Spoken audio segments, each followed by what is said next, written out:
जो लोग ज्वाइन हुए हैं आज के इस पहले दिवस में 7 दिवसीय वर्कशॉप में, उनका मैं बहुत बहुत तहे दिल से उनका शुक्रिया अदा करता हूँ, आभारी हूँ। क्योंकि आपके वजह से ये कोर्स का शुरुआत होना और कुछ गहराई में जाना, जिसकी हमें तलाश है, जिसको हम ढूंढ रहे हैं, जिसको हम सुख शांति और सफलता या बहुत कुछ हम कहते हैं, तो उस सफलता की तरफ जाने के लिए हमें कहीं ना कहीं संकल्प और निर्णय लेना होता है।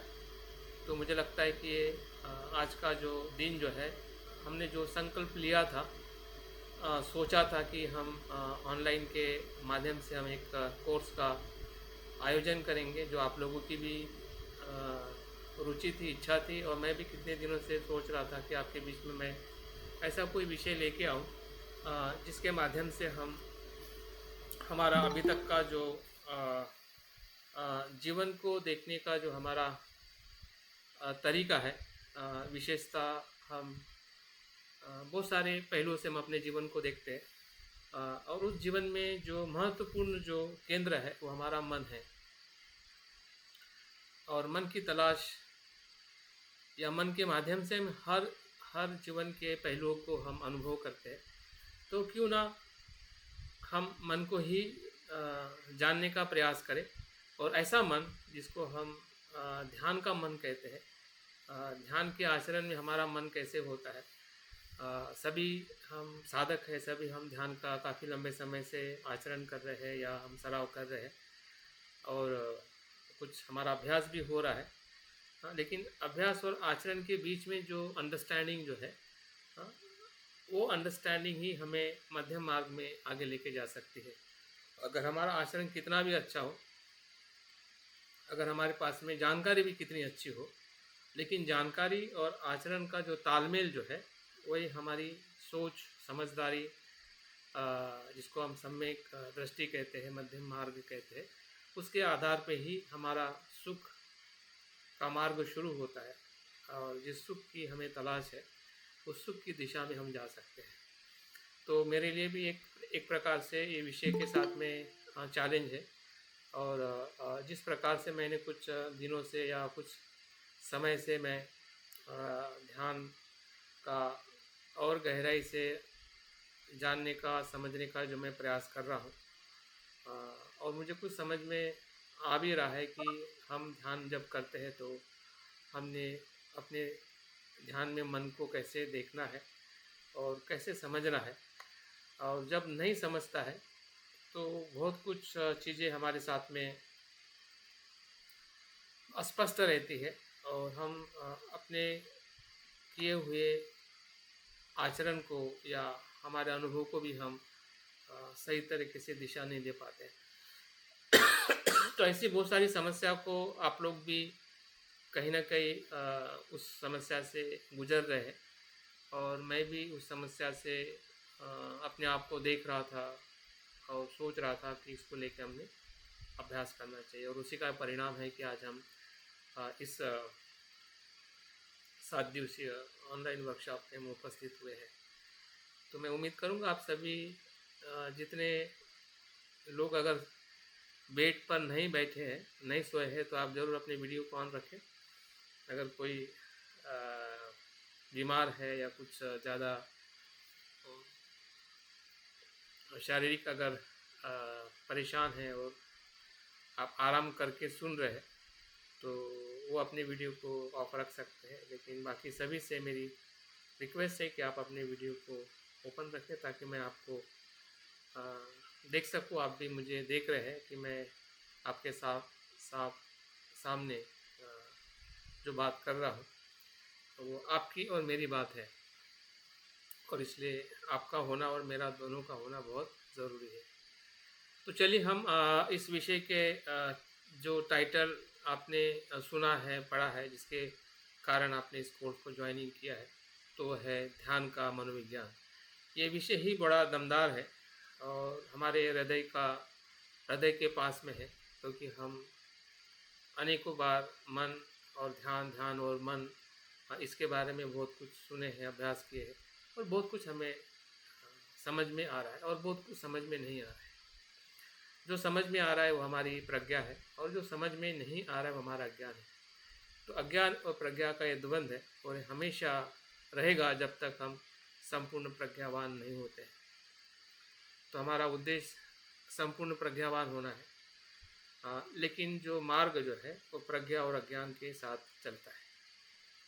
तो हमें अपने प्रज्ञा को भी देखना है कि हम कितना समझ रहे हैं और हमें अपने अज्ञान को भी पहचानना है कि हम कितना नहीं समझ रहे हैं, ताकि हम अपने ज्ञान को बढ़ा सकें और बढ़ाते बढ़ाते हम अपने पूर्णता की तरफ जा सकें। जिस प्रकार से चाँद धीरे धीरे खिलता है और फिर वो अमावस्या का दिवस पूर्णिमा के दिवस में संपूर्ण प्रकाश के रूप में उसका परिवर्तन होता है।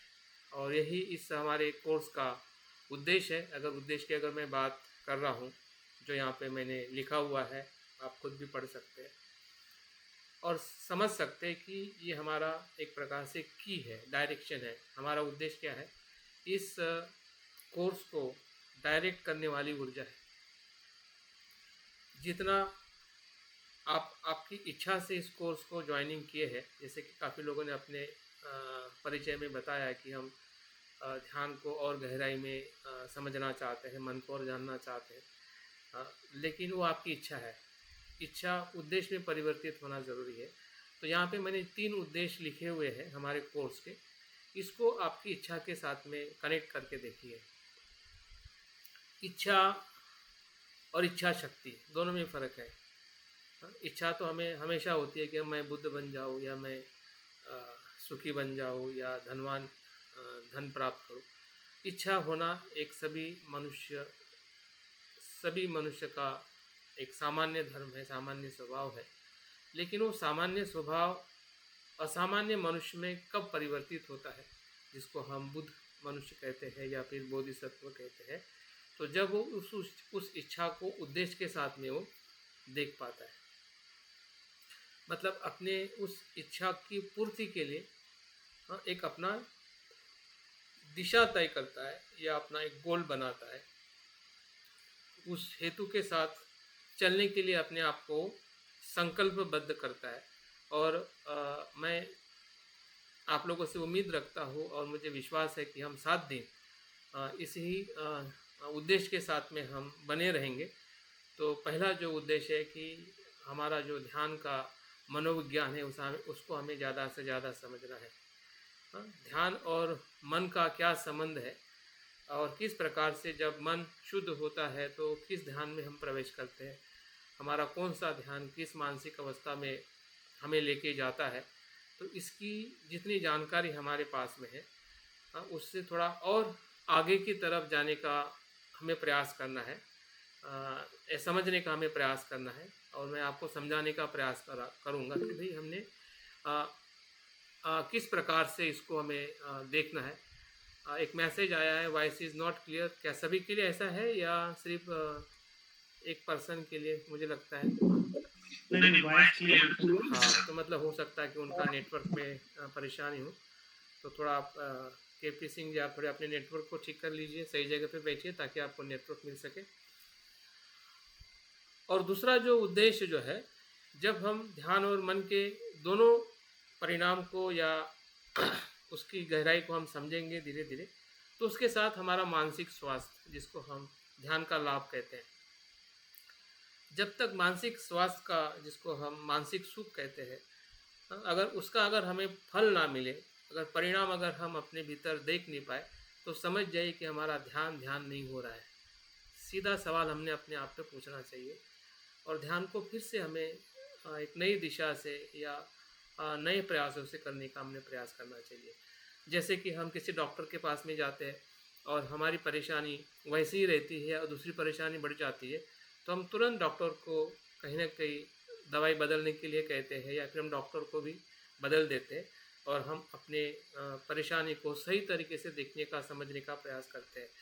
तो ध्यान भी एक प्रकार से दवाई है, मेडिसिन है, जो हमें बुद्ध से मिलते मिलते हमें बहुत सारे हमारे गुरुओं ने हमें देने का प्रयास किया है। हम सीखे हैं, लेकिन सीखने के बाद हम उसको कैसा इस्तेमाल सही तरीके से कर पा रहे हैं, नहीं कर पा रहे, ये हमारी कमज़ोरी है या हमारी अस्पष्टता है या हमारी एक प्रकार से देखने की और समझने की जो हमारी शक्ति है, हम उसका इस्तेमाल नहीं कर रहे हैं।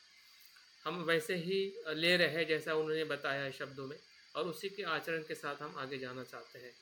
तो कहीं न कहीं इसके कारण हम ध्यान करने के बाद में भी हमें मानसिक स्वास्थ्य लाभ नहीं हो पा रहा है। जैसे कि अगर हम सामान्य बात करें कि तनाव से मुक्त रहना, शांत रहना, हाँ, सरल रहना, हाँ, मैत्रीपूर्ण रहना, ये सभी उसके लाभ।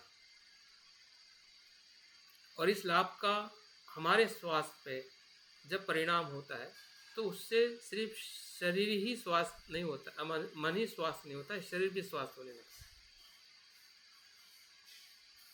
तो इसको भी हमें पहचानने की ज़रूरत है कि जैसा जैसा हमारा कहते हैं ना कि जब मन सुखी है तो शरीर निरोगी होता है। मन स्वास्थ्य तो शरीर स्वास्थ्य।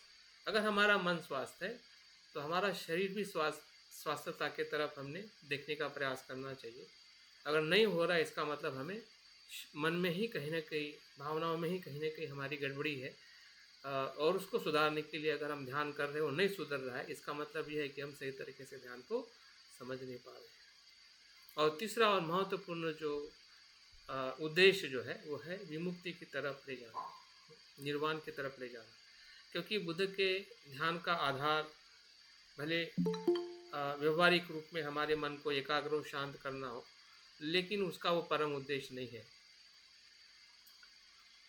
हमारे ध्यान का परम उद्देश्य है कि हमें संसार से परमानेंट सुखी होना है, 100%। और 100% सुखी होना मतलब संसार के जाल से मुक्त होना है। यह मुक्ति का कम से कम पहला तो भी हमें अनुभव मिलना चाहिए मृत्यु के पहले, या हमारे ध्यान के माध्यम से, वो है श्रोतापन्न का अनुभव।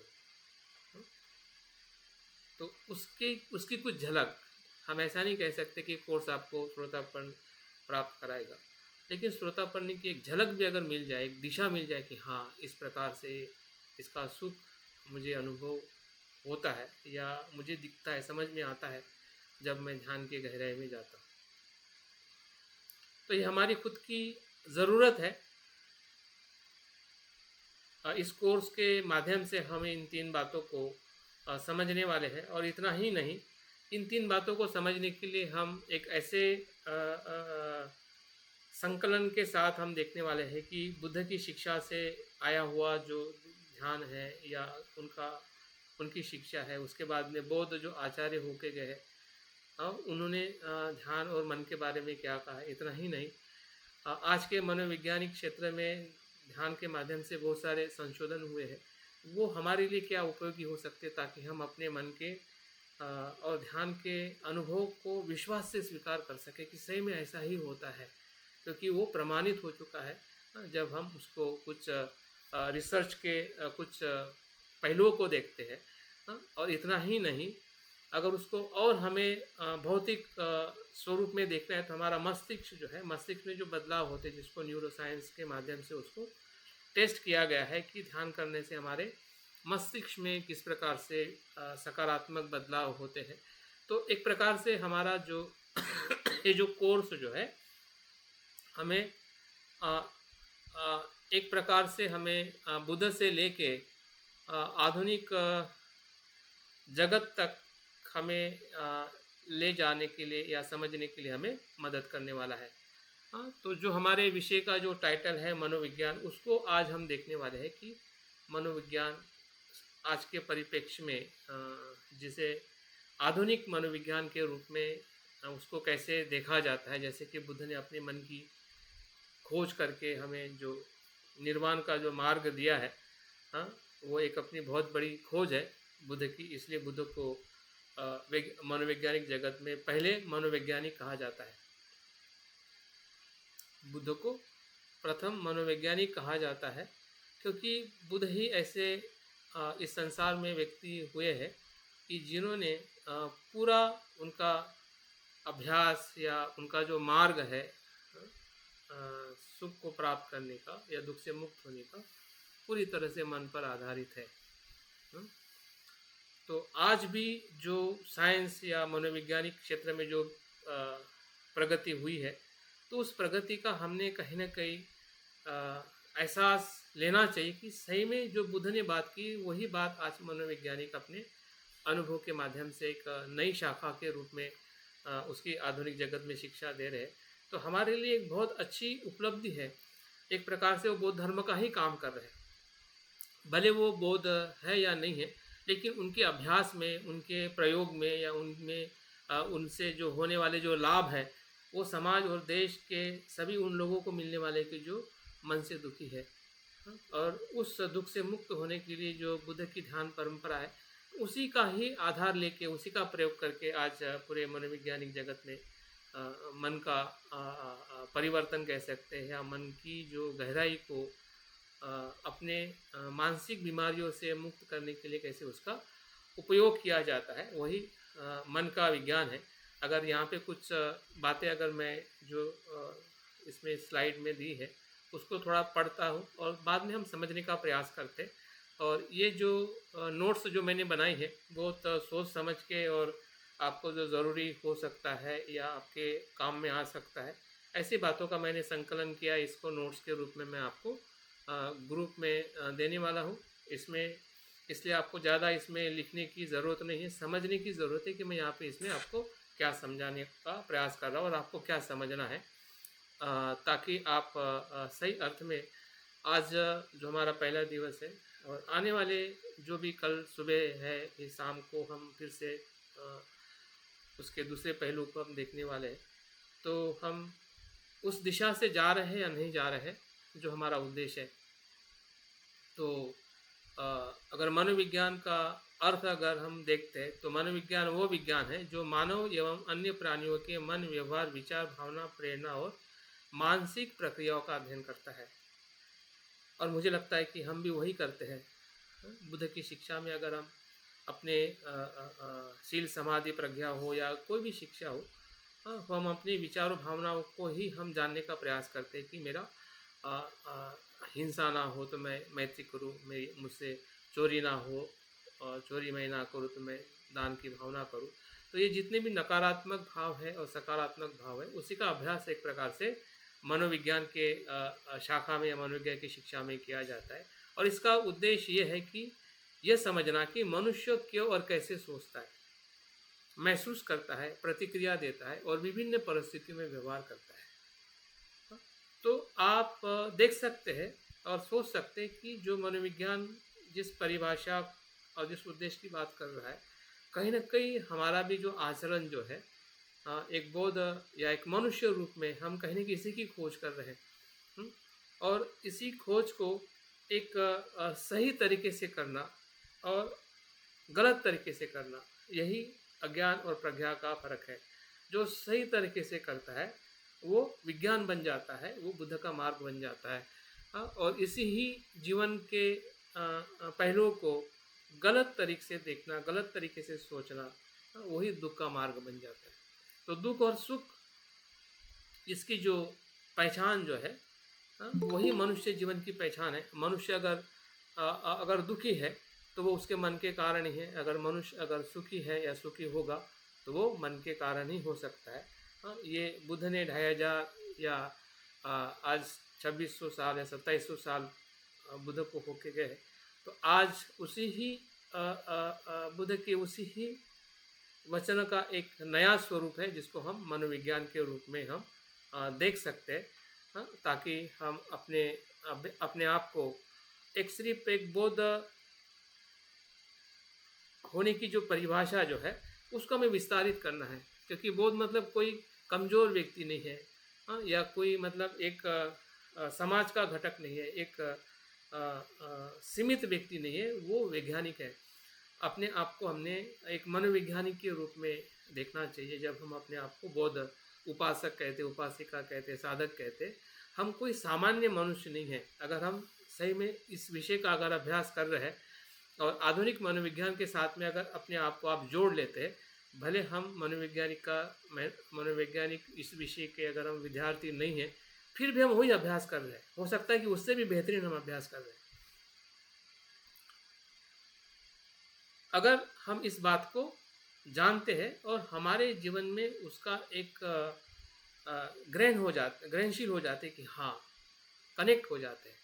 क्योंकि कोई भी ज्ञान जो है बुद्ध की शिक्षा से अलग नहीं है। सब ज्ञान की शाखाएं जो है बुद्ध की शिक्षा के साथ में जुड़ी हुई है।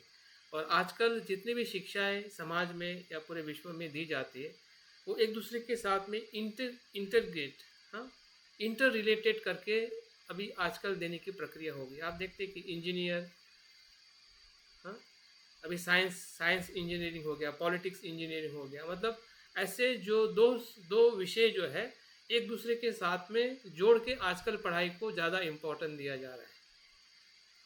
तो एक बौद्ध होने के नाते, अगर बौद्ध साधक होने के नाते हमने दो विषयों के साथ में ज़रूर जुड़ना चाहिए, भले आप उसके विद्यार्थी हो या ना हो। क्योंकि हमारा जो विषय जो है बुद्ध की शिक्षा जो है मनोविज्ञान के साथ में पूरी साथ जुड़ी हुई है। और दूसरा जो है जो न्यूरो साइंस है, जो हमारा ब्रेन का साइंस है, उसके साथ में जुड़ी हुई है। अगर हम इन दो विषयों के साथ में जोड़ के अगर हम अपने अनुभव को समझेंगे तो मुझे लगता है कि आज का जो हमारा सोचने का जो तरीका जो है, स्वीकार करने का तरीका जो, उसमें बहुत बड़ा कॉन्फिडेंस आ सकता है। क्योंकि कभी कभी हमें लगता है कि बुद्ध की बातें बहुत पुरानी लगती है और आधुनिक जगत में कुछ अलग बातें सुनते हैं, तो उसमें जो अलगाव जो है वो हमें सही दिशा नहीं देता है। हाँ? जितना आप अलगाव में रहोगे कि हाँ ये हमारे काम का नहीं, यही काम का है, तो उससे आप आने वाले जनरेशन के साथ में कनेक्ट नहीं हो सकते। जैसे कि आप देखिए कि आपके आने वाली जो जनरेशन जो है वो आपसे भी स्मार्ट है। आप उनको बुद्ध के ध्यान से उनको धम्म से कनेक्ट नहीं कर सकते, लेकिन अगर आपको वैज्ञानिक मनोविज्ञान के बारे में अगर थोड़ा पता है और उसी का जिक्र करके अगर उनको आप ध्यान बताओगे या ब्रेन का कुछ फंक्शन बता के उनको ध्यान बताओगे, तो हो सकता है कि आने वाली जनरेशन ध्यान की तरफ आगे बढ़ सकती है। अगर हम आइसोलेट हो जाते हैं या एक पारंपरिकवादी हो जाते हैं कि नहीं मैं तो बौद्ध हूँ, मैं यही करता हूँ, यही करूँगा, मुझे इस बाकी विषयों के साथ में मुझे कुछ लेना देना नहीं है, तो मुझे नहीं लगता है कि हम आने वाले जो समाज की जो चुनौती जो है उसको हम फुलफिल कर पाएंगे या फिर हम उसमें सही में मदद कर पाएंगे। हाँ? ये तो एक तो वो हमें फेंक देंगे या हम उसको फेंक देंगे। हम साथ में ही रहेंगे लेकिन एक दूसरे से पूरी तरह से अलग रहेंगे। हाँ? क्योंकि हमने अपने आप को सीमित कर दिया। हमने ये देख नहीं पाए कि मनोविज्ञान का क्षेत्र जो है ये कितना महत्वपूर्ण है जब हम एक बौद्ध साधक के रूप में कोई भी ध्यान या अभ्यास करते हैं। तो यहाँ पे तीन जो महान जो मनोवैज्ञानिक होके गए हैं उनके अध्ययन में जो मन की जो परिभाषा है, वैज्ञानिक परिभाषा, वो क्या बताते हैं।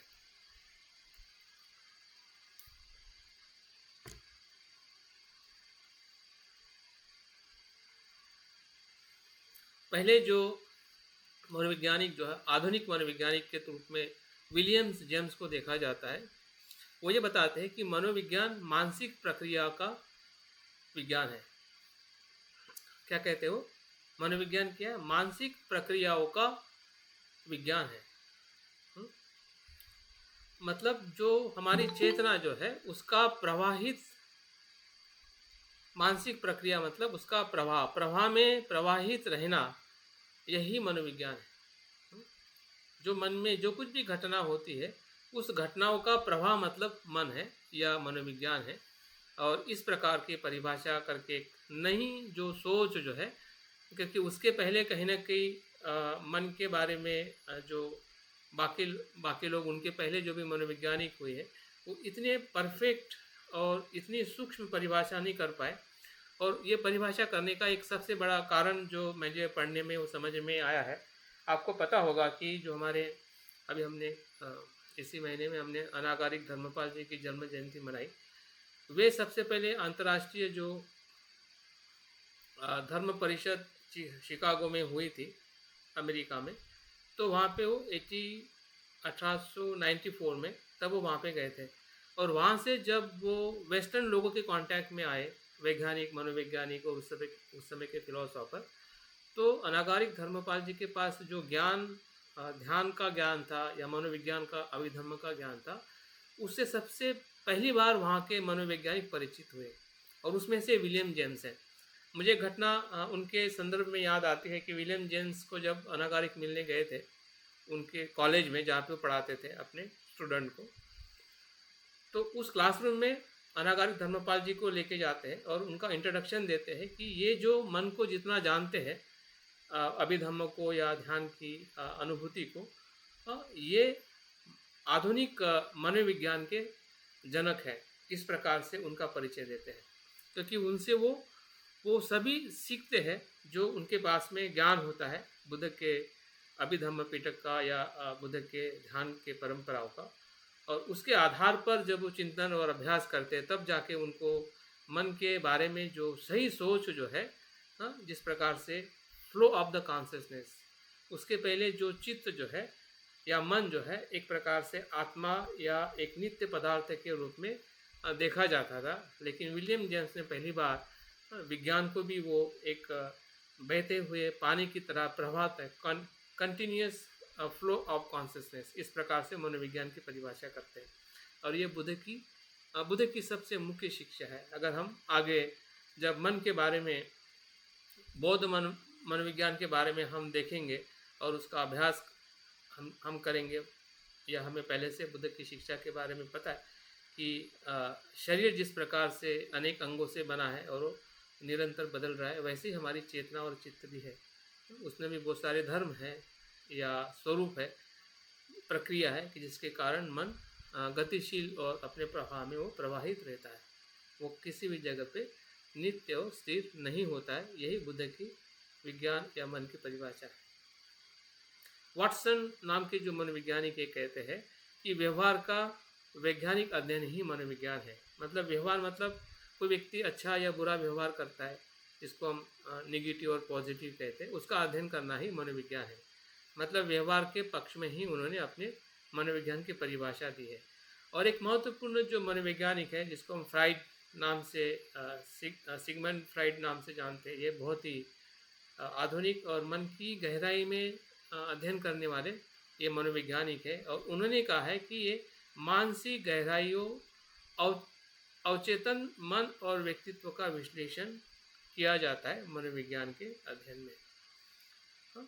तो यहाँ पे चेतन अचेतन जो मन बुद्ध जो बताते हैं कि जिसके बारे में हम आगे अभ्यास करने वाले, तो फ्राइड जो है बुद्ध के बताए हुए मन की परिभाषा के बहुत ही पास में गए और उन्होंने बुद्ध ने जिस प्रकार से मन के अलग अलग स्तर के माध्यम से मन को देखा और पहचाना, कहीं ना कहीं फ्राइड भी उस मन को देखने का, अध्ययन करने का जो उन्होंने प्रयास किया है, यह हमारे लिए बुद्ध के मन को समझना बहुत ही सरल और मदद रूप हो सकता है अगर हम उसके कुछ अध्ययन को करते हैं या जानने का हम प्रयास करते हैं। तो बुद्ध ने जो बताया है उसको समझने के लिए हमें सरलता हो सकती है, क्योंकि आज का जो साइंस है, टेक्नोलॉजी है, जैसे कि अभी ये टेक्नोलॉजी के माध्यम से हम मिल पा रहे हैं, बात कर पा रहे हैं, जैसे कि बात अगर हम बिन टेक्नोलॉजी की बात करते हैं तो हम बहुत पास में तभी बात कर सकते हैं, इतने दूर रह के हम बात नहीं कर सकते, इतना दूर रह के हम एक दूसरे को देख नहीं सकते, लेकिन इतना दूर होने के बाद में भी एक दूसरे को देख रहे हैं और बात कर रहे हैं और बात समझ में आ रही है कि जो मैं बात कर रहा हूँ और आप समझने का भी प्रयास कर रहे हैं। तो संवाद तो वैसे ही हो रहा है जिस प्रकार से जब टेक्नोलॉजी नहीं होती है और हम आपस में बात करते हैं। तो जो हमें आज के साइंस और विज्ञान ने या टेक्नोलॉजी ने जो हमें एक तकनीक दी या ऐसा कुछ खोज करके ऐसा नेटवर्क दिया जिसके माध्यम से हम एक दूसरे को वही बात कर सकते हैं जो हम रियल में आमने सामने मिल के बात कर सकते हैं। तो जो लाभ अभी हमें मिल रहा है ये हम ले पा रहे हैं क्योंकि ये नेटवर्क या इंटरनेट या ये जो भी सॉफ्टवेयर है, टूल्स है, उसके माध्यम से हम एक दूसरे को देख पा रहे, समझ पा रहे। तो उसी प्रकार से बुद्ध की जो भी शिक्षा है जो इतनी गहन है, इतनी विशाल है और आज के परिप्रेक्ष्य में अगर समझाने के लिए अगर कोई अभ्यास हमारे लिए अगर मदद कर रहा है तो ज़रूर उसमें से कुछ बातें हमने अपने जहन में या हमारे समझने में उसका उपयोग करना चाहिए, ताकि हम बुद्ध की शिक्षा को समझ सकें।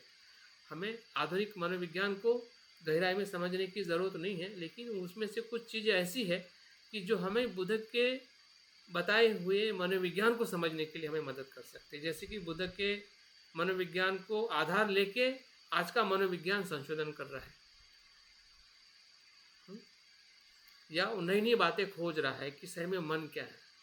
तो क्यों ना हम भी एक बौद्ध साधक या आचरण करने वाले होने के नाते हम भी उसमें से जो हमारे लिए ज़रूरी समझ सकता है, क्यों ना हम उनका भी प्रयोग करके हम अपने अनुभव को और ज़्यादा गहरा और ज़्यादा विश्वास में बनाए कि हाँ, ये ऐसा ही होता है, ऐसा ही है, जिसके कारण मैं अपने मन को देख के आगे जा सकता हूँ।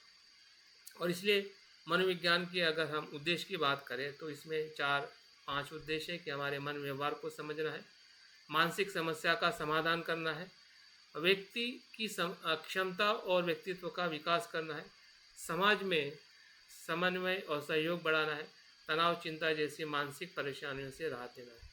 तो क्या ये एक बौद्ध होने के नाते हमारा भी तो उद्देश्य यही है? हम भी तो यही चाहते, यही कर रहे हैं कि हमारा व्यवहार अच्छा हो, हमारी मानसिक समस्या से हम राहत मिले, या हमारा व्यक्ति विकास हो, समाज में एक मैत्री का वातावरण हो, समानता, स्वतंत्रता, बंधुता हो, और मानसिक बीमारियों से हम मुक्त हो।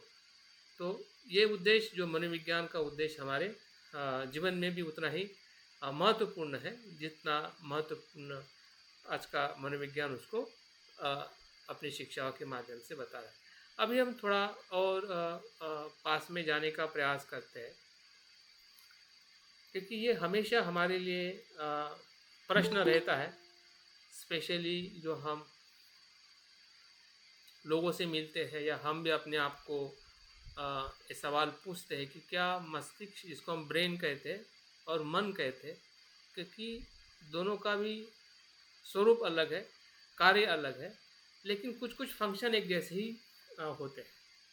कुछ फंक्शन बहुत ही एक जैसे ही होते हैं, जैसे मन में होता है वैसे मस्तिष्क में भी कुछ इस प्रकार का फंक्शन होता है।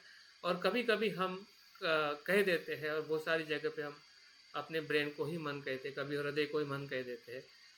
लेकिन हृदय और मन का और मस्तिष्क और मन का क्या संबंध है, जबकि मस्तिष्क भौतिक है और मन भौतिक नहीं है। लेकिन हम शब्दों का कहीं ना कहीं वैसा ही उच्चारण कर लेते हैं, और उसी के आधार पर हम मन को लेके भी बात करते हैं। लेकिन मन क्या ऐसे ही है या मन अलग है? इसको कुछ तरीके से उसको हमें समझना है, और उससे एक हमारी स्पष्टता होगी। इसमें हमें ज़्यादा क्या कहते हैं, बहुत हमें भीतर नहीं जाना है, बहुत गहन अध्ययन में नहीं जाना है, लेकिन एक सामान्य जिसको हम ज्ञान कहते हैं, कि जो मेरा शरीर है, जैसे कि हमारे शरीर के सभी अंग के बारे में हम थोड़ा थोड़ा जानते हैं। भले हम डॉक्टर नहीं है या भले हम सर्जन नहीं है, तो क्या हम अपनी आँखों को नहीं जानते? आँखें क्या है, कैसे करती है काम? नाक को नहीं जानते, हाथ पैर को नहीं जानते, हमारी धड़कन को नहीं जानते? जानते हैं, उतना तो हम जानते हैं, और जानने का हम प्रयास भी करते हैं कि मेरा शरीर कैसे काम करता है। तो जिस शरीर को नियंत्रण करने वाला जो महत्वपूर्ण जो केंद्र है या घटक है या ऑर्गन है, वो मस्तिष्क है। कि मेरा बोलना या मेरा चलना, मेरा हाथ पैर हिलाना या मेरा सांस लेना, मेरा हृदय चलना, या शरीर में जो कुछ भी गतिविधि होती है, खून का बहना या जो भी है, वो सभी किसके नियंत्रण में होता है? वो मस्तिष्क के नियंत्रण में होता है, ब्रेन के नियंत्रण में। जो हमारा नर्व सिस्टम है, वही पूरे हमारे सेंसेस को, जो भी हमें संवेदनाएं होती है, जैसे आप टच कर रहे हैं, मैं बोल रहा हूँ, वो शब्द आपका जो ध्वनि जो है आपके कान को टच कर रहा है, और वो टच करके वो आपका सेंसेशन जो मैसेज लेके जा रहा है ब्रेन में, वो ब्रेन के सेंसेशन से उस शब्दों को आप पहचान रहे हैं। अगर आपको परिचित है तो आपको अच्छा लग रहा है, परिचित नहीं तो थोड़ा कंफ्यूज हो रहे कि सर क्या कहना चाहते हैं, क्योंकि फर्स्ट टाइम वो इन्फॉर्मेशन आपके ब्रेन तक जा रही है, और ब्रेन के अंदर भी वो सर्कुलर हो रही है अलग अलग भागों में।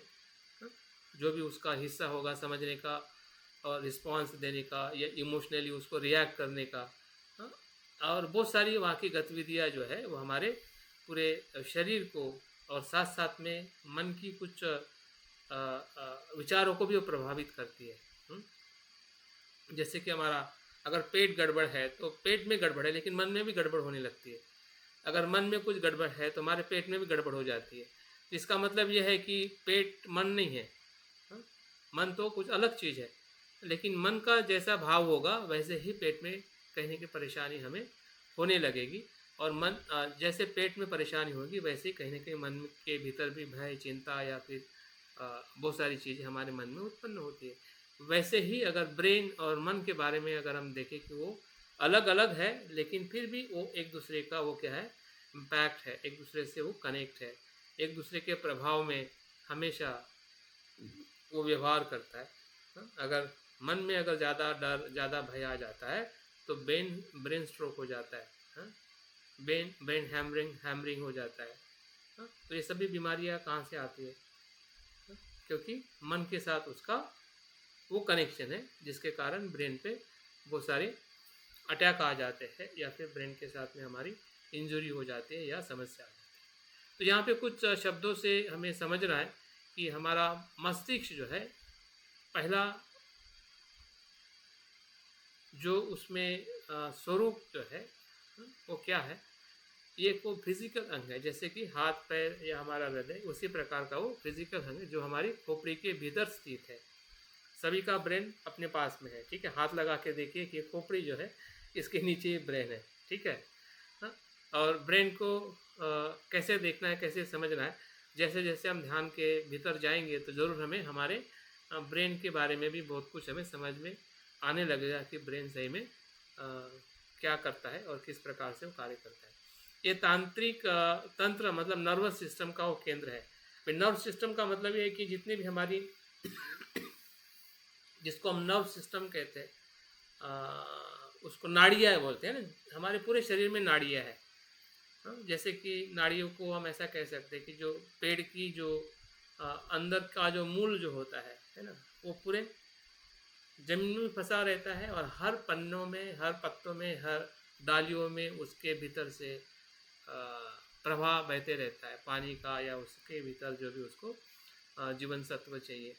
वैसे ही हमारे पूरे ब्रेन से मस्तिष्क से लेकर पैर तक, अंदर और बाहर जितने भी ऑर्गन हैं, जितने भी हमारी प्रक्रिया घटित हो रही है, वो सब में नर्व्स कनेक्ट है।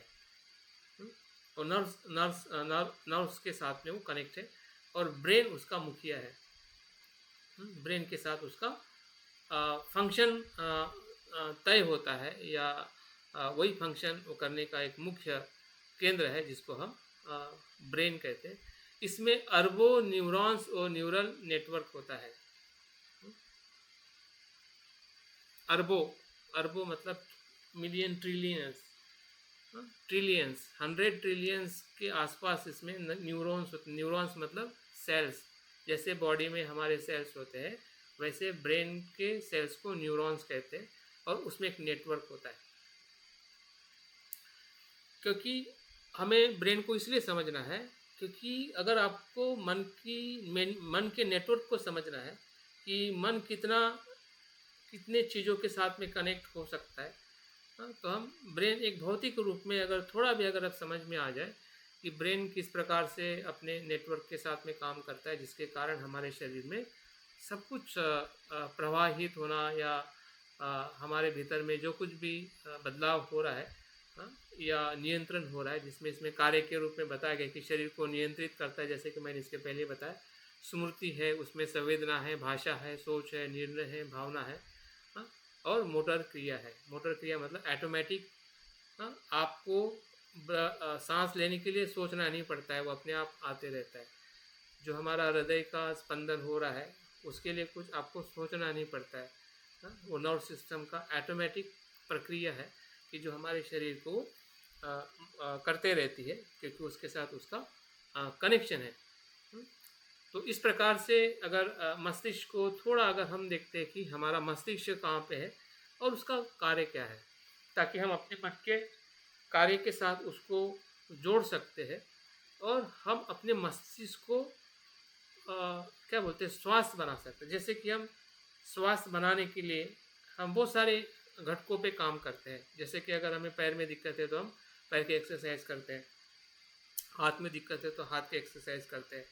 लेकिन ब्रेन का क्या, ब्रेन तो सबसे इम्पोर्टेंट ऑर्गन है, ब्रेन के साथ हम कैसे एक्सरसाइज कर सकते हैं?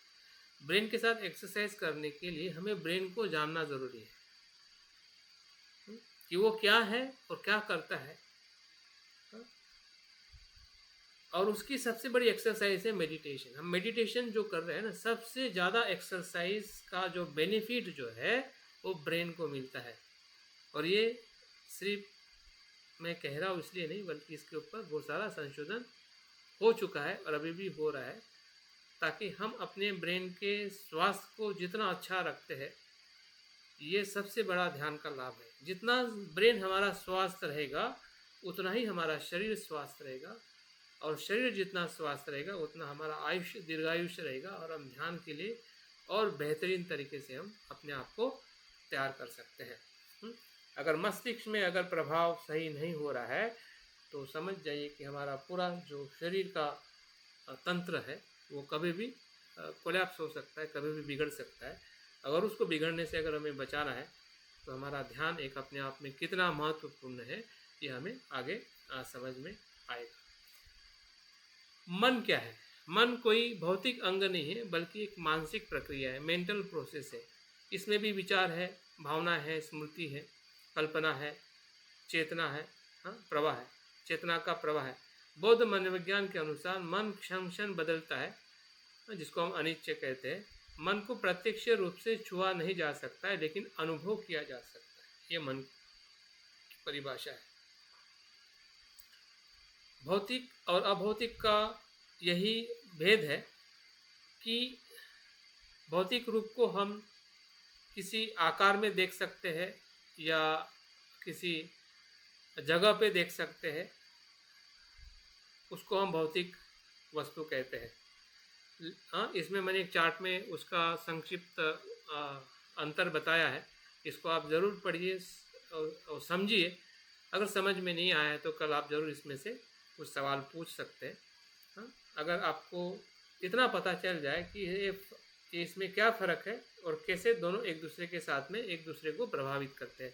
हमारा विषय यही है ब्रेन और मन को समझने का, कि भाई ब्रेन कहाँ पे है और क्या करता है, मन कहाँ पे है और क्या करता है, ठीक है, और दोनों का संबंध क्या है, जहाँ पे जब वो इकट्ठा आते हैं तो एक दूसरे को कैसे प्रभावित करते हैं। ये हमारा विषय, ये समझने का इतना ही उद्देश्य है। हमें बहुत भीतर जाके अगर आपको अभ्यास करना है तो ज़रूर आप कर सकते हैं, लेकिन मेरा जो आपका ध्यान इस विषय की तरफ लाने का एक ही कारण है कि हम अपने मनोविज्ञान को या मन के ध्यान के मनोविज्ञान को अगर हमें समझना है तो जो समझाने वाली जो जानकारी है जो हमें मनोविज्ञान और न्यूरोसाइंस से मिली है, तो उसका हमने आधार लेना चाहिए, ताकि बुद्ध के बताए हुए ध्यान के भीतर के अनुभव को हम बहुत अच्छी तरह से अपने मन से हम समझ सकते हैं।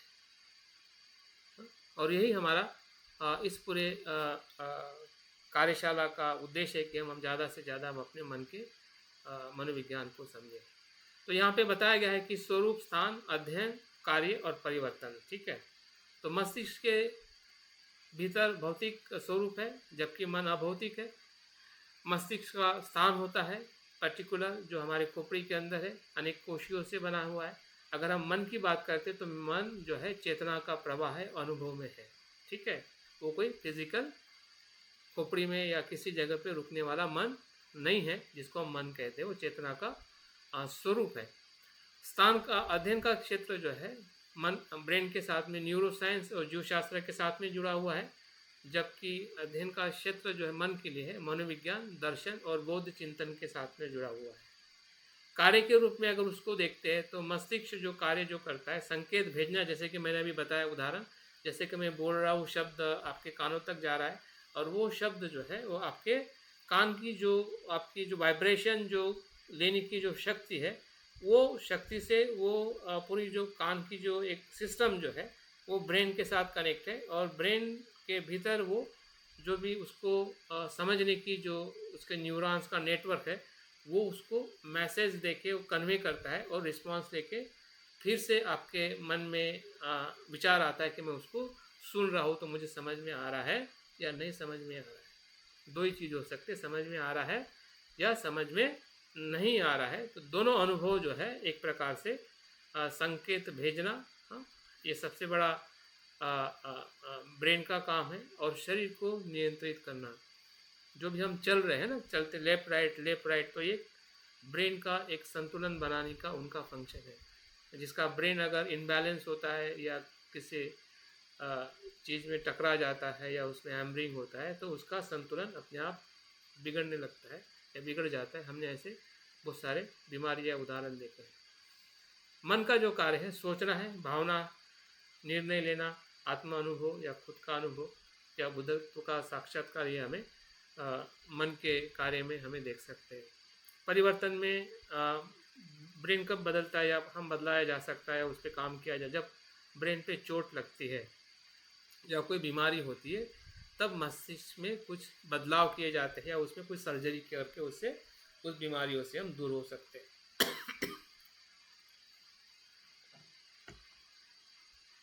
मन में बदलाव कब आता है? परिवर्तन आने का जो कारण जो है वो है साधना, ध्यान और शिक्षा से मन बदलता है, परिवर्तित होता है, विकसित होता है। हाँ, एक स्तर से दूसरे स्तर पे जाता है। इससे साधना करने से, जो हम ध्यान करते हैं, या शिक्षा लेने से, या ऐसे कोई अभ्यास के माध्यम से मन विकसित होता है। इस प्रकार से हमने अपने ब्रेन को और मन को इतने शब्दों में भी अगर हम थोड़ा उसको समझ सके, तो मुझे लगता है कि आने वाले समय में जो कुछ इसका हम अभ्यास करेंगे वो हमें बहुत कुछ देकर जाएगा। और यहाँ पे मैंने बताया कि इसका दोनों का संबंध क्या है। मैंने पहले बताया कि हमें मन और मस्तिष्क को थोड़ा उसके अलग अलग स्वरूप में देखना है, और हमें दूसरा ये भी देखना है कि दोनों का संबंध क्या है, एक दूसरे को वो इंटरकनेक्ट कैसे है। अभी इंटरकनेक्ट ये अपने आप में प्रतीत समुत्पाद है। अगर बुद्ध की शिक्षा में देखें कि कोई भी अस्तित्व, कोई भी चीज़, कोई भी घटना अपने आप में इंडिपेंडेंट नहीं है, स्वतंत्र नहीं है। स्वतंत्र भले दिखती है, लेकिन स्वतंत्र वो नहीं होती है उसके आंतरिक स्वभाव में या उसके इनसाइट में। तो भले मन कितना भी बड़ा हो, लेकिन वो हमेशा शरीर के साथ में ही उसका एंगेजमेंट रहता है, जिसको हम मन कहते हैं। जिसको मन को जो 5 जो हमारे स्कंद है, रूप, वेदना, संज्ञा, संस्कार और विज्ञान, तो ये 5 स्कंदों से ही हमारा नाम रूप बनता है, जिसको हम शरीर और मन कहते हैं। और दोनों जो है एक दूसरे को हमेशा वो इंटरेक्शन में रहते हैं। जहाँ जहाँ पे भी मन है वहाँ वहाँ शरीर है, जहाँ जहाँ शरीर है वहाँ वहाँ मन है।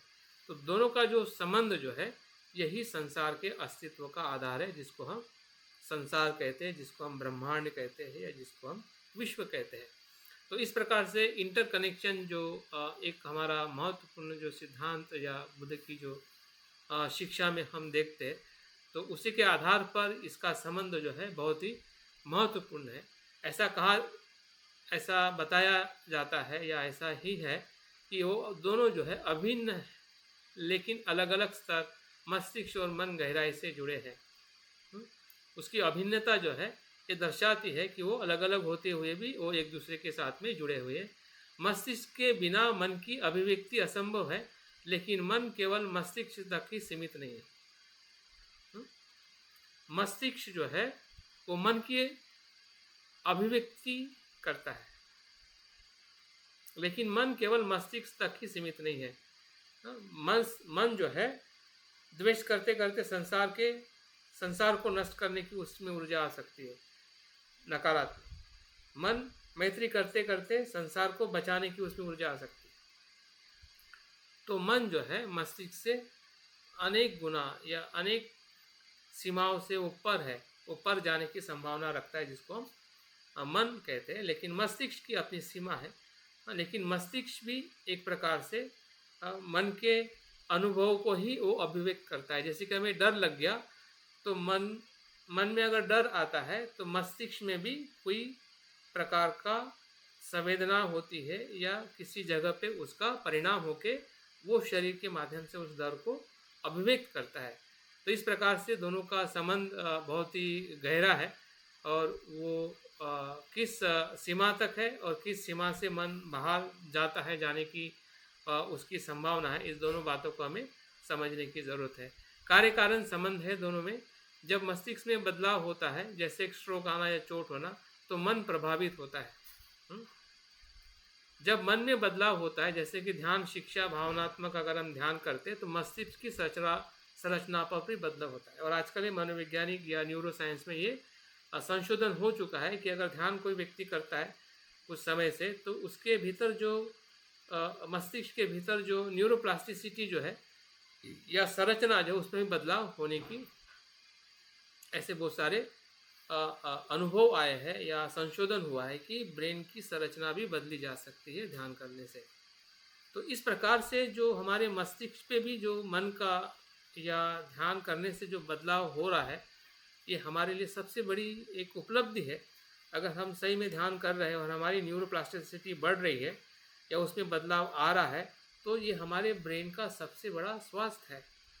यह सबसे बड़ी एक प्रकार से हमारे लिए उपलब्धि है कि हमारा मन अच्छा होने से या ध्यान के प्रभाव में आने से हमारा जो मस्तिष्क है तंदुरुस्त हो रहा है। और उस तंदुरुस्त मस्तिष्क से हमारे जीवन में, हमारे शरीर में जो भी हमें लाभ मिलने हैं या मिलने की जो संभावना है, उसके हम हकदार हैं अगर हम सही अर्थ में ध्यान को और मन को मस्तिष्क को समझ लें।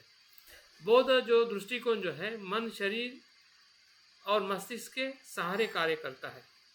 मन क्या करता है? बुद्ध धर्म क्या कहता है कि हमारा मन जो है वो शरीर और मस्तिष्क के सहारे कार्य करता है। लेकिन मन स्वयं एक प्रवाह है जो केवल भौतिक अंग तक ही सीमित नहीं है। बौद्ध धर्म में भी ऐसा ही कहा गया है और मनोवैज्ञानिक जगत में भी ऐसा ही कहा गया है कि वो एक दूसरे के साथ में जुड़े हुए हैं, एक दूसरे के साथ में वो उसका संबंध है, लेकिन मन हमेशा मस्तिष्क से असीम है।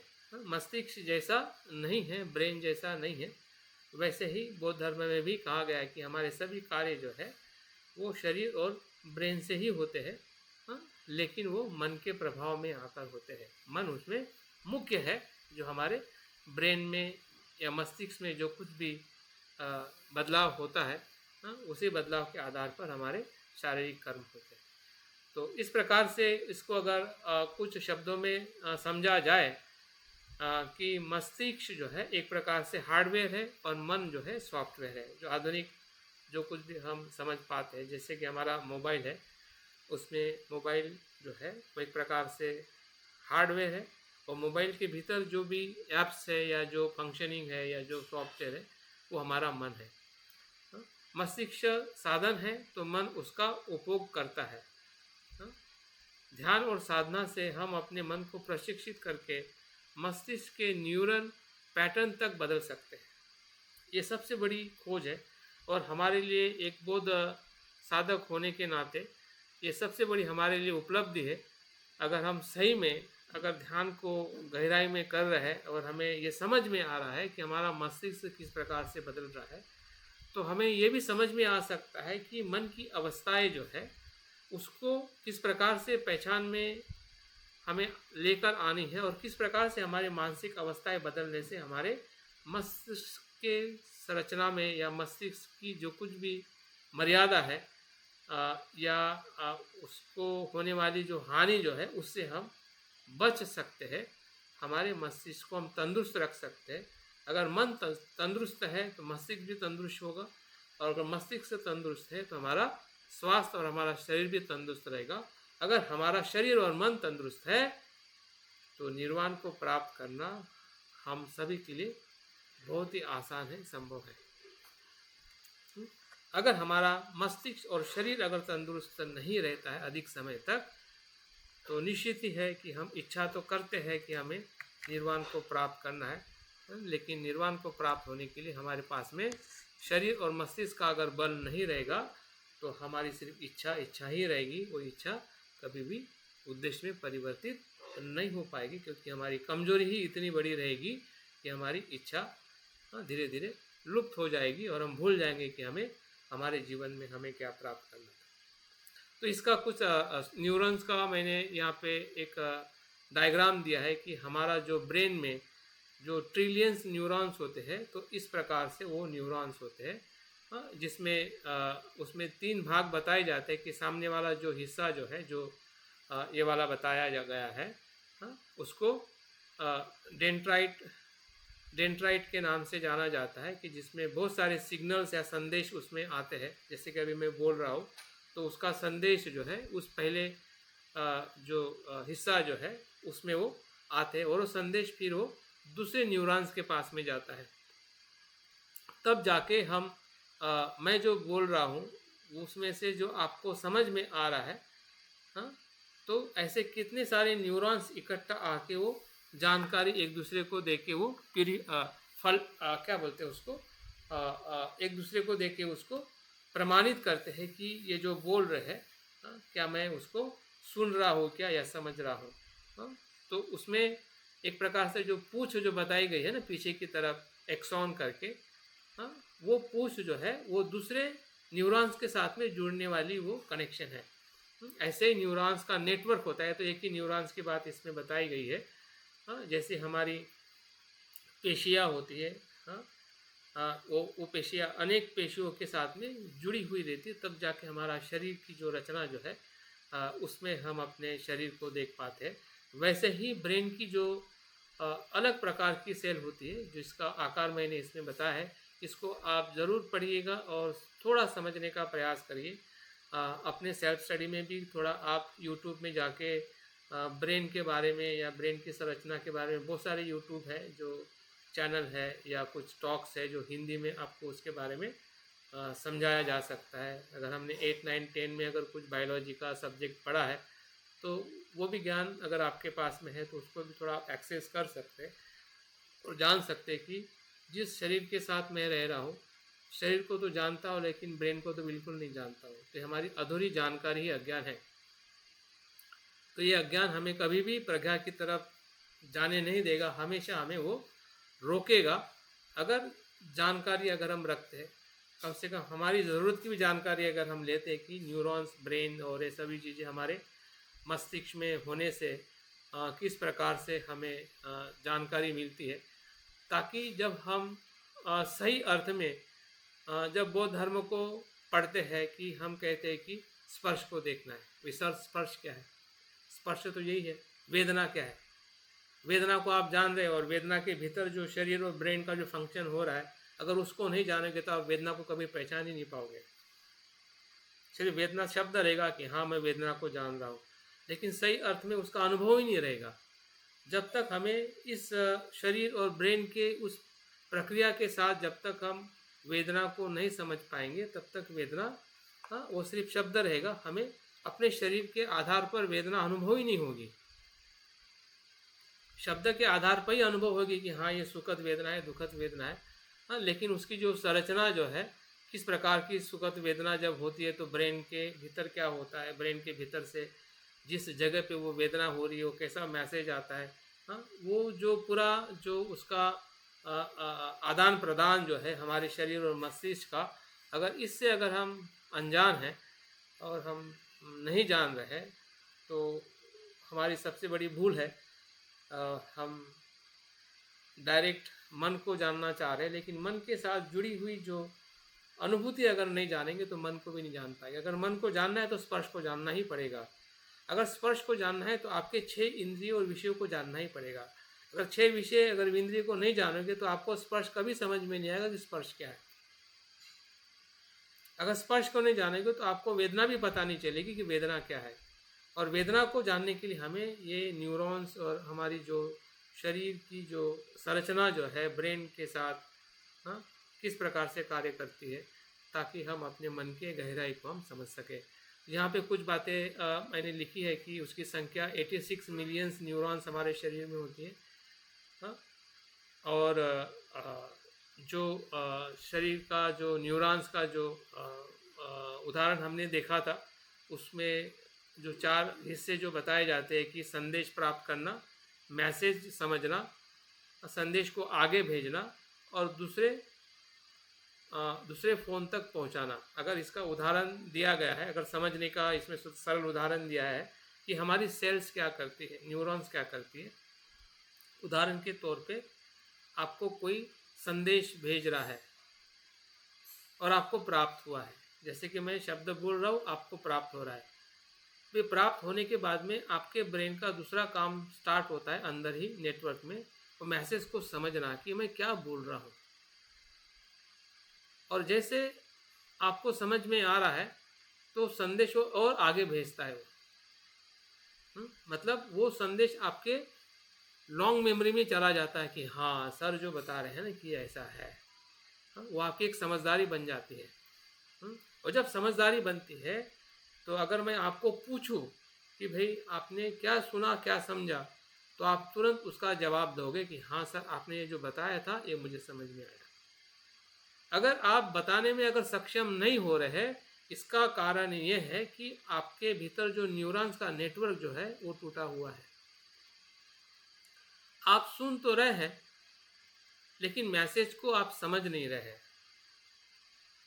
नहीं समझने के कारण वो आपके लॉन्ग मेमोरी में जा नहीं रहा है, जिसको हम स्मृति कहते हैं। अगर स्मृति अगर नहीं बढ़ती है तो क्या होगा कि जब आपको पूछा जाएगा या नहीं भी पूछा जाएगा, अगर आपको फिर से उसका अगर इस्तेमाल करना होगा कि इसको मुझे कैसे इस्तेमाल करना है, अगर स्मृति में नहीं होगा तो आपको फिर से उसको इस्तेमाल करना आपके लिए कठिन हो जाएगा। अभी मैं क्या करूँ। तो ये न्यूरॉन सिस्टम का एक अपना फंक्शन है जो हमें ध्यान में या मन को जानने के लिए जो हमें बुद्ध ने बताया है कि स्मृति हो, स्मृति आने से हमें धम्म विचय होता है, धम्म विचय आने से जो हमारी क्या कहते हैं वीर्य बढ़ता है, वीर्य बढ़ने से हमारी समाधि बढ़ती है। तो ये सप्त बोधांग के भीतर जब हम प्रवेश करते हैं तो ऐसा ही तो होता है। स्मृति का मतलब ही है कि सजगता की जो आपके आसपास में घटित हो रहा है, उसके संवेदना को पहचानना, मतलब उनके संदेश को प्राप्त करना। और संदेश प्राप्त करने के भीतर जो हमारा न्यूरो सिस्टम जो है वो कैसे वर्कआउट हो रहा है, किस प्रकार से हमारे ब्रेन में भी इस प्रकार का सेंसेशन होने से ही हमारे शरीर की वेदनाओं के साथ में हम अपने मन से जागरूक होकर वहाँ से हमारा जो संवेदना वेदना के साथ हम उसको संज्ञा देते हैं, जिसको हम विचार कहते हैं। क्योंकि हम जो अभ्यास करने वाले हैं वो इसी ही क्षमता में हमें प्रवेश करना है कि हमारा विचार क्या है। 5 हम ध्यान अंगों के बारे में अभ्यास करने वाले, वितर्क, विचार, प्रीति, सुख और एकाग्रता, ये मन का ही विज्ञान है। अभी हमें वितर्क विचार ही नहीं समझेगा तो प्रीति सुख आगे की अवस्था कैसे हमें समझ में आएगी। तो इसलिए वो समझने के लिए हमें थोड़ा ये जो बैकग्राउंड हम सीख रहे हैं या समझने का जो प्रयास कर रहे हैं, ये हमारे लिए बहुत ही महत्वपूर्ण है, ताकि हम आने वाले दिनों में हम अपनी पूर्व तैयारी अच्छी तरह से करके अगर हम आगे बढ़ते हैं तो आप प्लीज़ अपने माइक को म्यूट कर लीजिए। बार बार आप माइक को क्यों ओपन कर रहे हैं पता नहीं है। एसपी सिंह जी, आप माइक को क्यों ओपन कर रहे हैं? मैं आपको म्यूट कर रहा हूँ, प्लीज़ म्यूट बनाए रखें।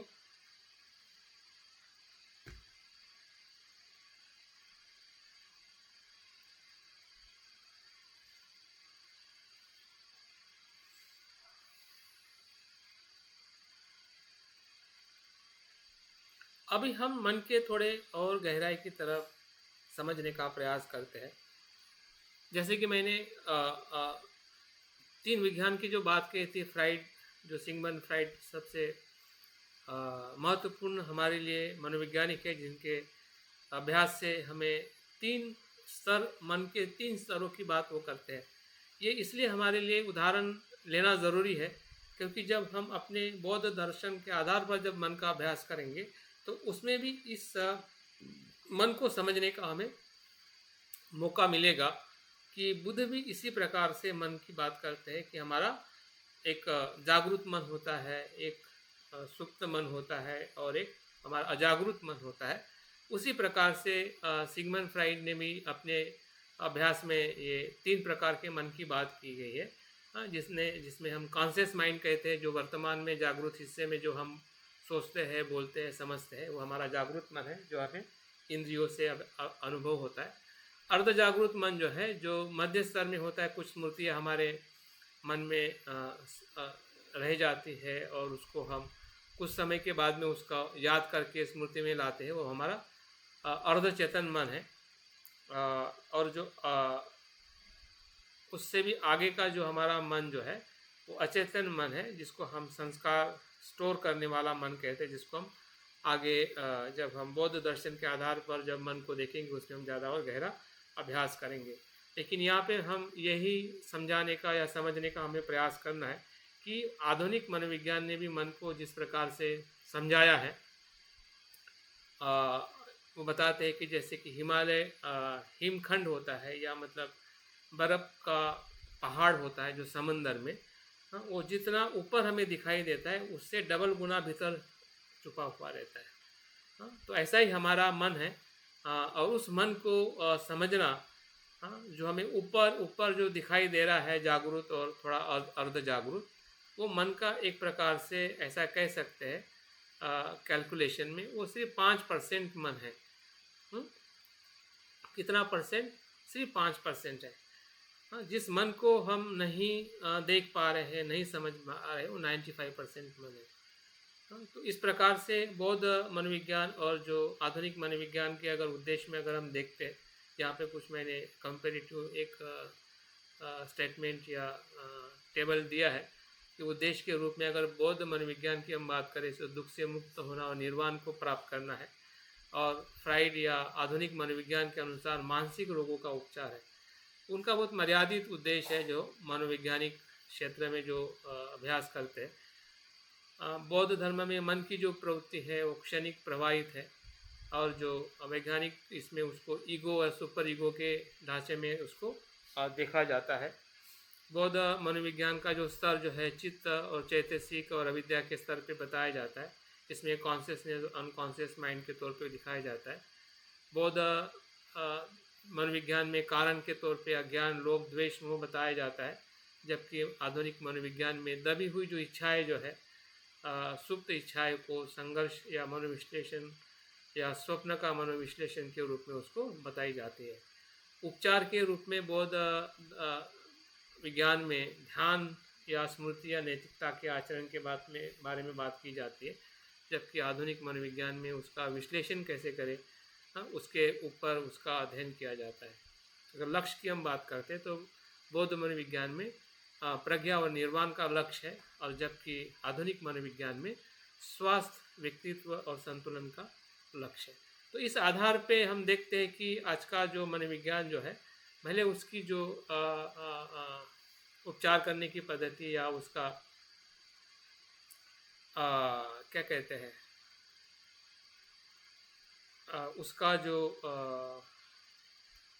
कारण जो है वो अलग अलग हो सकता है, सामान्य हो सकता है उनका कारण। हमारा कारण बहुत महत्वपूर्ण है, हमारा उद्देश्य महत्वपूर्ण है, उनका उद्देश्य सामान्य स्वास्थ्य और मानसिक विकारों से मुक्त होना, समस्याओं से मुक्त होना हो सकता है, हमारा निर्वाण प्राप्त करना हो सकता है। लेकिन फिर भी वहाँ पे भी मानवीय मनुष्य का ही मन का अभ्यास किया जाता है। हम भी मानवीय मनुष्य का ही अभ्यास कर रहे हैं, हम भी मनुष्य हैं, हमें भी बहुत सारे मानसिक तौर पे हम भी काफ़ी कमज़ोर रहते हैं, हमें मानसिक स्वास्थ्य की ज़रूरत है, और मानसिक स्वास्थ्य के लिए बुद्ध की शिक्षा के जैसा कोई उपाय नहीं है। फिर वो नैतिकता का आचरण हो, मैत्री का आचरण हो या ध्यान का आचरण हो, तो आचरण के माध्यम से हम अपने उपचार को किस प्रकार से अच्छा कर सकते हैं या हो सकता है, जिसके कारण हम देख सकते हैं कि हमारा जो जीवन जो है वो किस दिशा से जा रहा है जब हम ध्यान कर रहे हैं। तो अंतिमता मैं और बातें ज़्यादा न करते हुए अगर मैं इस स्लाइड को बता के मैं अपनी बात को पूर्ण करने वाला हूँ कि मनोवैज्ञानिक उपचार में ध्यान की क्या भूमिका है आधुनिक जगत में। आधुनिक जगत में ये विशेष प्रकार की थेरापी के रूप में बौद्ध ध्यान साधना का अभ्यास किया जाता है, जिसमें CBT मतलब कॉग्निटिव बिहेवियर थेरापी के रूप में ध्यान का प्रभाव के रूप में भावनाओं को संतुलन करने के लिए इसका उपयोग किया जाता है। दूसरा जो ध्यान का उपचार है वो माइंडफुलनेस बेस्ड स्ट्रेस मैनेजमेंट या तनाव मुक्त करने के लिए ये ध्यान साधनाएं बताई जाती है।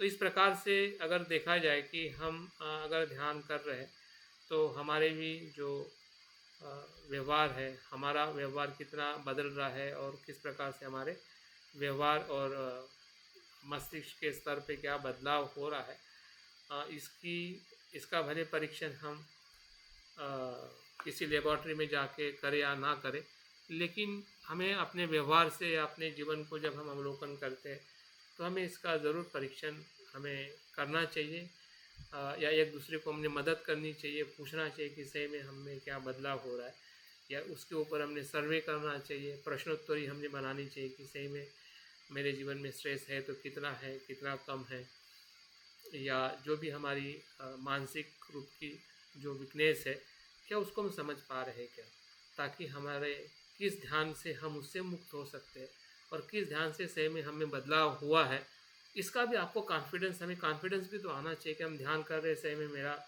द्वेष कम हुआ है, या फिर मेरी भय कम हुआ है, मेरी चिंता कम हुई है, मेरा प्रेशर कम हुआ है, मेरा ये कम हुआ है। अगर जब तक हमें विश्वास नहीं होगा तो हम ध्यान करते करते रहेंगे और बीमारी वैसी बढ़ती बढ़ती रहेगी। तो इसका कुछ मतलब कनेक्शन नहीं दिखाई दे रहा है, और कनेक्शन नहीं होगा तो निश्चित ही उसका परिणाम भी हमें उस दिशा में लेके नहीं जाएगा जिस दिशा में हम अपने ध्यान को लेके जाना चाहते हैं। अंतिमतः आज के वर्ग में या आज के हमारी जो पहली जो क्लास है कि मनोविज्ञान को हमें आधुनिक जगत के संपर्क में जो कुछ भी खोजें हुई है, संशोधन हुआ है, उसका हमें अपने आध्यात्मिक अभ्यास में स्पेशली हम जो इस कोर्स को एक दोनों प्रकार का हमें टच देना है कि एक टच यह है कि हम अपने आध्यात्मिक जीवन में कैसे आगे जाए, लेकिन आध्यात्मिक जीवन में आगे जाने का सबसे बड़ा जो आधार है वो हमारा मानसिक संतुलन है, हमारा बिहेवियर है, या हमें जो अपने बिहेवियर में जो समझदारी है वो विकसित करने की, सही में मेरा बिहेवियर किससे बदला, कौन से ध्यान से बदला, किस प्रकार से बदला, ताकि आप किसी को जब बताओगे ना उदाहरण के तौर पे, तो लोग सही में स्वीकार करेंगे कि हाँ सही में इसका बदलाव हुआ। नहीं तो आप कितना भी बदलते रहोगे, ध्यान करने से ये होगा, वो होगा, ऐसा होगा, वैसा होगा, तो उसमें हमारा खुद का कुछ अनुभव हम उसको पूरी तरह से बता ही नहीं पा रहे कि सही में ऐसा कुछ हुआ है। और ऐसा कुछ होता है जब अनुभव हम लेते हैं तो हमारे ब्रेन में इस प्रकार से बदलाव होता है, इस प्रकार से इसका संशोधन आज के इस वैज्ञानिक जगत में हुआ है। जब तक आप लोगों को एविडेंस नहीं बताओगे अपना खुद का और कुछ इसके उपयोग में जो लोग उपयोग करके उसका बेनिफिट ले रहे हैं, तब तक जो सामने वाला व्यक्ति जो है वो ध्यान करने में क्यों आगे आएगा, या हम भी कैसे आगे जाएंगे। अभी यहाँ तक तो आ गए ध्यान तक, लेकिन ध्यान से आगे जाना हमारे लिए सबसे बड़ा चैलेंज है। अगर उस चैलेंज को अगर हमें लेना है तो हमें कुछ ना कुछ उसकी भीतर में जो कुछ भी बदलाव हो रहा है या बदलाव होने वाले जो भी एविडेंस है या संशोधन है या ऐसी कुछ शिक्षा है, उसका आधार लेके हमने अपने आप को और बेहतरीन करने की कोशिश करनी चाहिए, ताकि हमारा आने वाला जो ध्यान का जो अनुभव जो है वो हमें सही तरीके से ऊंचे और गहराई में ले जाने के लिए हमें मदद कर सके। तो मुझे लगता है कि आज जो समय जो आप लोगों ने दिया है और मैंने भी जो बात बताई है कि मनोविज्ञान एक अपने आप में बहुत बड़ा विषय है, और ये कितना भी विषय बड़ा हो लेकिन बौद्ध साधक के लिए ये जीवन का केंद्र है। बाकी जो बौद्ध जो लोग मनोविज्ञान का अभ्यास करते हैं उनके लिए मन केंद्र नहीं है, उनका खुद का मन केंद्र में नहीं होता है, उनका जो अभ्यास बताया जाता है वो केंद्र में होता है। हमारे केंद्र में हमारा मन है, क्योंकि हम हमारे मन का अध्ययन कर रहे हैं। मनोविज्ञान जो अभ्यास करता है औरों के मन का अभ्यास करता है, वो खुद के मन का अभ्यास उतना नहीं कर पाता है जितना उसने करना चाहिए। तो यही दोनों में फर्क है। मैं एक निवेदन कर रहा था सर। हाँ जी। तो ठीक है, मैं यहाँ पे मैं अपनी बात को पूरी करता हूँ, और फिर आपके तरफ से जो भी सूचना है या जो आपका जो भी आज के इस मंतव्य का जो भी आप लोगों का अभिप्राय हो आप दे सकते सभी पार्टिसिपेंट का स्वागत करते हुए और